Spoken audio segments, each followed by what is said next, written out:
Way ever since, I have been meaning to write a monetary history of the United States, showing that everything that happened in the States and everything that happens here in Canada is engineered by the bankers, because their program comes first. The people come last. The only thing the people have to worry about is how to pay the interest on these enormous debts which the bankers create out of nothing. That's your problem. You've got to come up with that interest. Before you buy food or anything else, you've got to pay that interest. Because you see, it's a moral obligation. You should pay your debts, you know. And they always come, it's amazing, the bankers are totally corrupt and totally without scruples, but they always bring in the fact that you have a moral obligation to pay your debts. And so people believe that. They say, oh yes, I don't want my credit impugned, and I want to be a good citizen, so I'm going to see to it that we pay these debts, even if we don't have any food on the table. And but they usually manage to give you a little food too. We get back to the subsistence wage. They don't want you to starve to death. They don't want you to get fat, but they they certainly want you to survive from day to day, and that's what they do. And of course, this has a devastating effect on the morals of the country. I have claimed for years that the Federal Reserve System and the central bank, which you have here, has a very depressing moral effect on the entire population. Because instead of people being constructive and building their lives and having constructive careers, their first obligation is to pay all this interest to the bankers. After that, you can start having some moral scruples, but until you pay that interest, you cannot do anything. And that comes first. So they've trained people to do this, that they must pay their debts, even though the people don't owe these debts, the people didn't incur these debts, and the people don't even owe the interest, because it's all created out of nothing. And that is Kabbalistic, because creating things out of nothing is God's purpose on earth. But it's not up to mere humans to create things out of nothing. So when they create money out of nothing, they're superseding the will of God.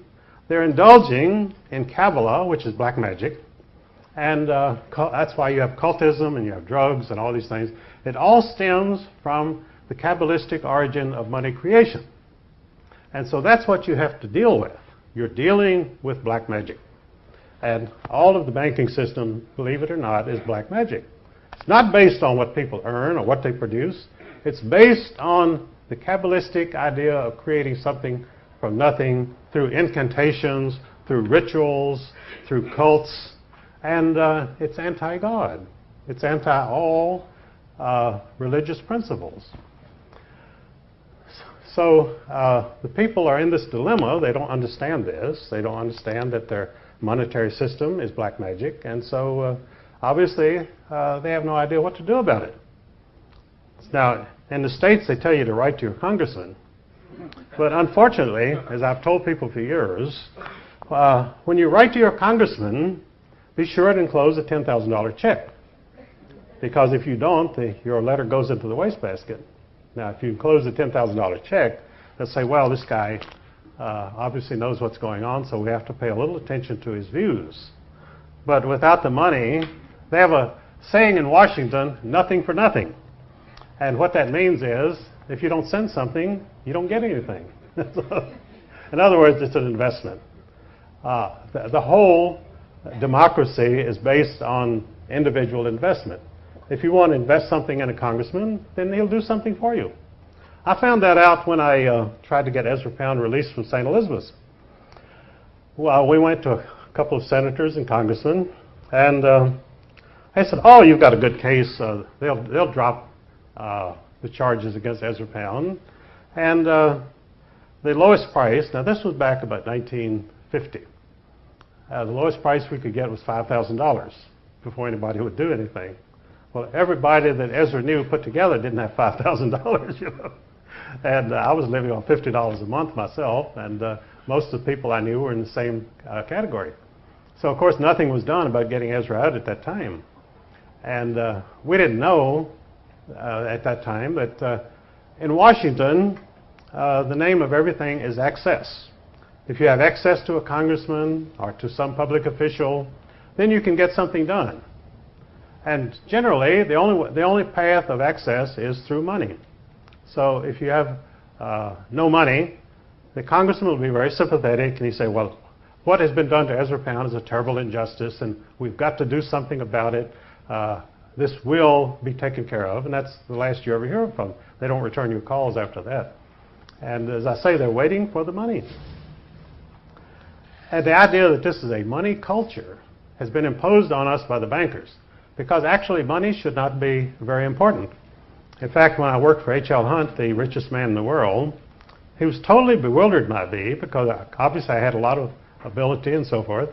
I had a very successful record, but I had no interest in money.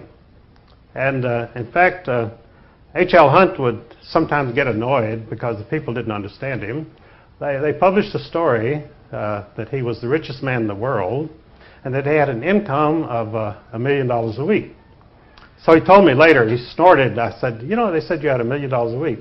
He just absolutely snorted. He was very indignant. He said, that wouldn't touch it. He said, I actually had $10 million a week at that time. So he was very offended that the press would tell these lies about him, and he only had $1 million a week. And he was really insulted. Yeah, Texas was a money culture, by the way. Even at that time, if you didn't have over $100 million, you were considered a very poor person. You were not a player.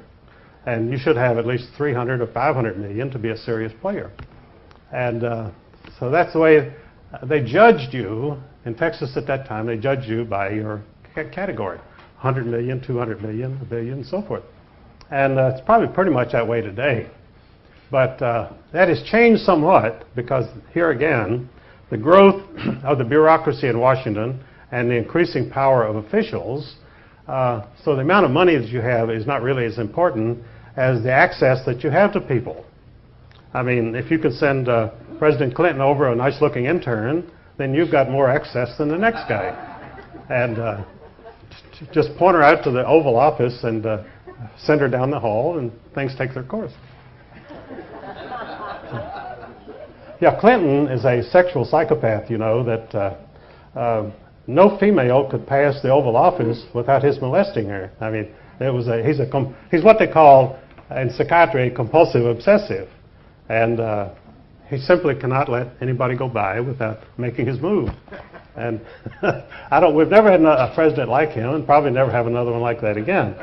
Because politics itself is an all absorbing game. It becomes your whole life, you know. You're out there looking for those millions of votes, and so yeah, you haven't got time to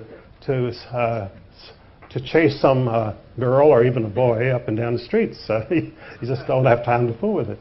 But Clinton just happened to be one in a million like that who did that. And in fact, his wife Hillary, of course, she was disgusted with him years ago. And Hillary's job at the Rose Law Firm was to bring in new clients. And she recruited new clients by being friendly with them. And that was her job. She wasn't much of a lawyer. She hardly ever had a law case. But she did bring in new clients. And one of them was the poor guy who was found dead as a suicide with a gun that nobody had ever seen and which didn't even work. So that also is the way things are done in Washington. It's called the Washington suicide. They also have the Washington heart attack. A person who really becomes a threat will have what they call a Washington heart attack. That was true of Chief Justice Vinson of the Supreme Court.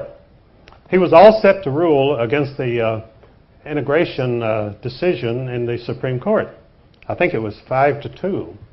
And he had a Washington heart attack, and they brought in this guy from California who had murdered his father. And so he ruled that the integration could proceed.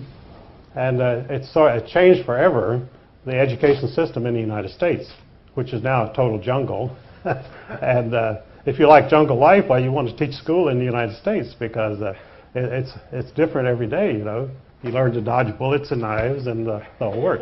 You don't have much time for teaching, but like I say, every day is very interesting. It's like going to the movies. So we don't want to get too far away from the Federal Reserve System, because what I really want to tell you about today is these consortium of central banks are set up to rob the population of the entire world. we hear about the third world and the developing countries and so